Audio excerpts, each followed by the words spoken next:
Welcome to Discurso Tidbit News, as we deliver more news that gives you clear perspectives and insightful stories. And for the news this evening, DLSU sweeps UE in UAAP men's volleyball. De La Salle University dominated UE in straight sets 26-4, 25-13, and 25-23 at the UAAP Season 87 men's volleyball tournament on March 8 at MOA Arena.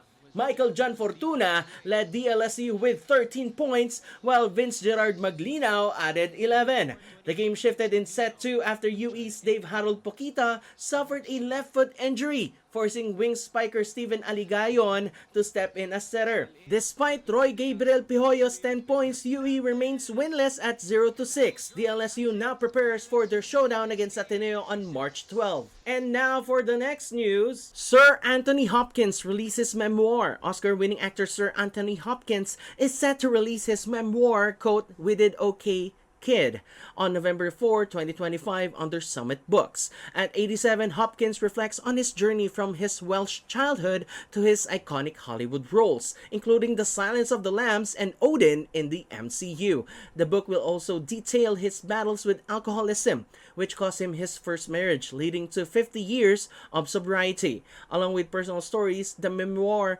features never-before-seen photographs offering an intimate look at one of cinema's greatest actors. And for our last news, Ginebra advances to PBA Finals. Barangay Ginebra crushed Northport 126-99 in Game 5 of the PBA Semifinals on March 7 at Araneta Coliseum, securing a 4-1 series win.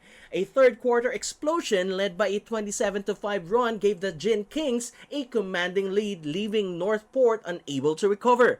This marks Ginebra's 32nd finals appearance, setting up a highly anticipated rematch against TNT Tropang Giga, the team that denied them the titles last season. The best-of-7 final series tips off March 14 at MOA Arena. And that is all for the evening news. Keep an eye on Discurso Tidbit News as we deliver more news that gives you clear perspectives and insightful stories.